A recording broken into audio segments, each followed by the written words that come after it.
गांधी का यह बयान इतना वायरल क्यों हो रहा है? राहुल गांधी की भविष्यवाणी क्या वाकई में एक बार फिर से सच साबित हुई? राहुल गांधी ने याद करिए बताया था कि आपसे आपका वोटर आईडी कार्ड छीन लिया जाएगा, और अब क्या वैसा ही होता जा रहा है? बिहार में एसआईआर के बाद अब इलेक्शन कमीशन का जो अगला नंबर आया, पड़ाव आया, वो वोटर आईडी कार्ड को बदलना है। सही सुना आपने, क्योंकि कहा जा रहा है कि नया वोटर आईडी कार्ड जो आएगा, इससे आपकी सेफ्टी ज्यादा होगी, लोगों की जो पर्सनल इंफॉर्मेशन है वो सेफ रहेगी, वो सही तरीके से रखी जाएगी, और यही voter ID card modern voter ID card में तब्दील हो जाएगा। इसमें तमाम सुविधाएं देने का जिक्र किया जा रहा है। अब फिर सवाल उठता है, सवाल यह कि पहले बिहार में एसआईआर करवाया गया, 65 लाख लोगों के नाम काटे गए, और उसके बाद अचानक चुनाव आयोग ने एकाएक यह फैसला ले लिया कि बिहार में हम वोटर आईडी कार्ड बदल देंगे। तो क्या राहुल गांधी की बात सही निकली? सिर्फ इतना ही नहीं, चुनाव आयोग की तरफ से अब यह भी कहा जा रहा है कि देश में जहां जहां एसआईआर होगा, क्योंकि पूरे देश में होना है, वहां वहां पर हम नया वोटर आईडी कार्ड लागू कर देंगे। लेकिन राहुल की जिस भविष्यवाणी का जिक्र किया जा रहा है, जिस बयान का जिक्र किया जा रहा है, पहले आप ये बयान सुन लीजिए, क्योंकि राहुल गांधी ने यह बयान उसी यात्रा के दौरान दिया था जिस यात्रा के दौरान जमकर भीड़ उमड़ी थी, और वहीं खड़े होकर राहुल गांधी ने यही बात दोहराई थी जो बात अब चुनाव आयोग कह रहा है वोटर आईडी कार्ड को लेकर। सुन लीजिए राहुल गांधी का पहले यह बयान। पहले आपका वोटर कार्ड जाएगा, उसके बाद आपका राशन कार्ड जाएगा, उसके बाद आपकी जमीन अदानी और अंबानी को दी जाएगी। ये देश 2-3 अरबपतियों का नहीं है, अंबानी का, अदानी का नहीं है।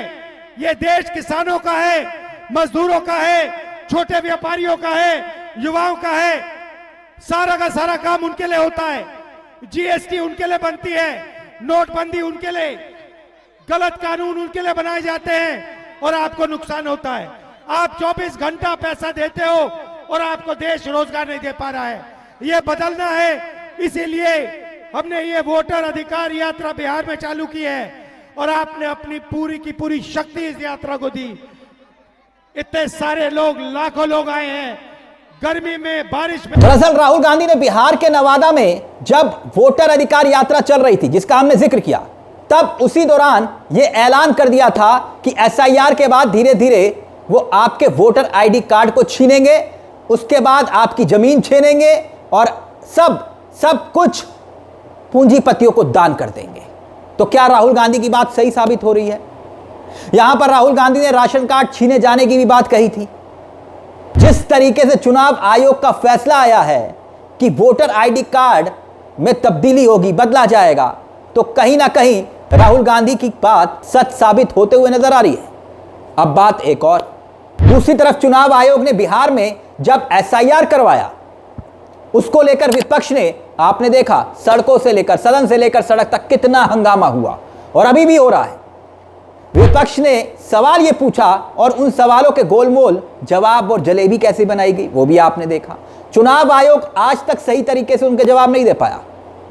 अब यही ऐलान किया जा रहा है कि पूरे देश में एसआईआर को करवाया जाएगा। अच्छी बात है। बिहार के बाद 2026 में असम में चुनाव है, पश्चिम बंगाल में चुनाव है, तो वहां भी एसआईआर होगा। तो चुनाव आयोग की तरफ से पश्चिम बंगाल में एसआईआर जब करवाए जाने की प्रक्रिया का जिक्र किया जा रहा है, तो क्या उसकी शुरुआत अब कर दी गई है?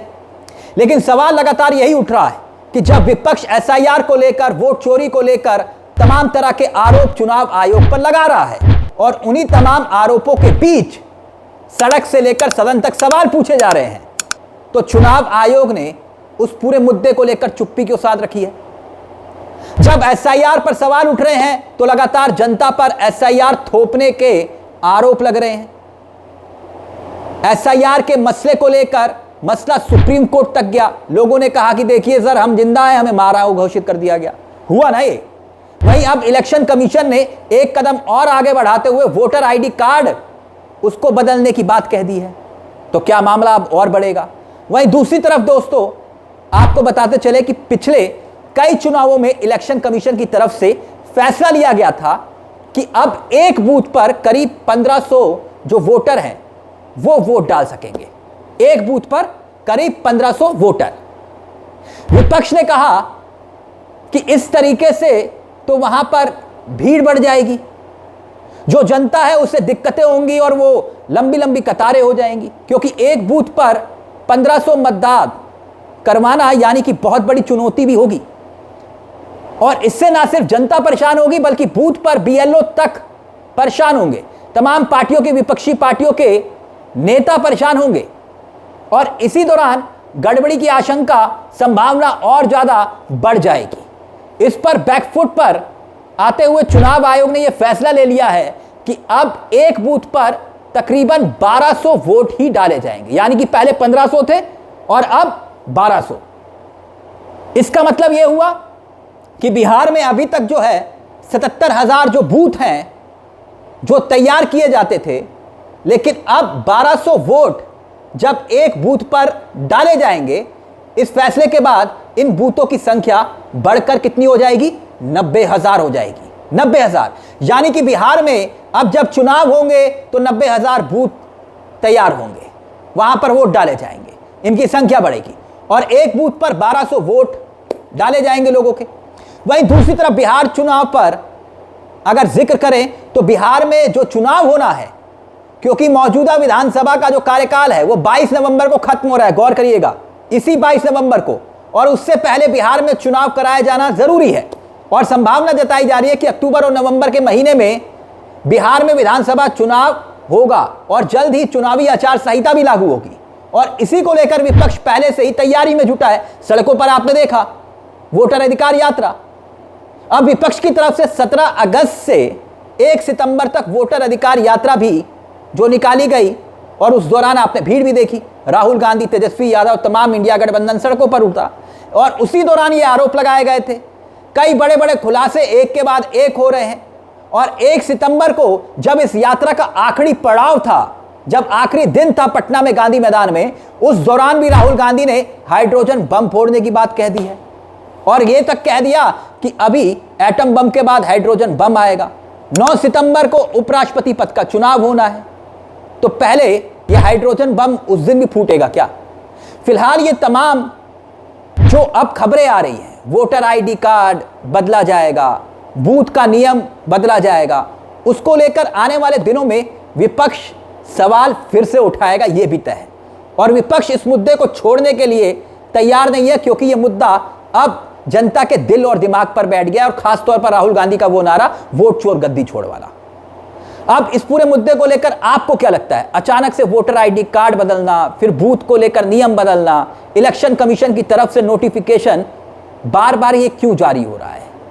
इस पूरे मसले को लेकर आपकी क्या राय है? हमें कमेंट बॉक्स में जरूर बताइएगा दोस्तों। आपकी राय का रहेगा हमें इंतजार। मुझे दीजिए इजाजत, लेकिन चलते चलते एक दरख्वास्त कि चैनल को सब्सक्राइब करना मत भूलिएगा। ये मंच आप ही का है। मुझे तिलक चावला को दीजिए इजाजत। नमस्कार, जय हिंद, जय भारत।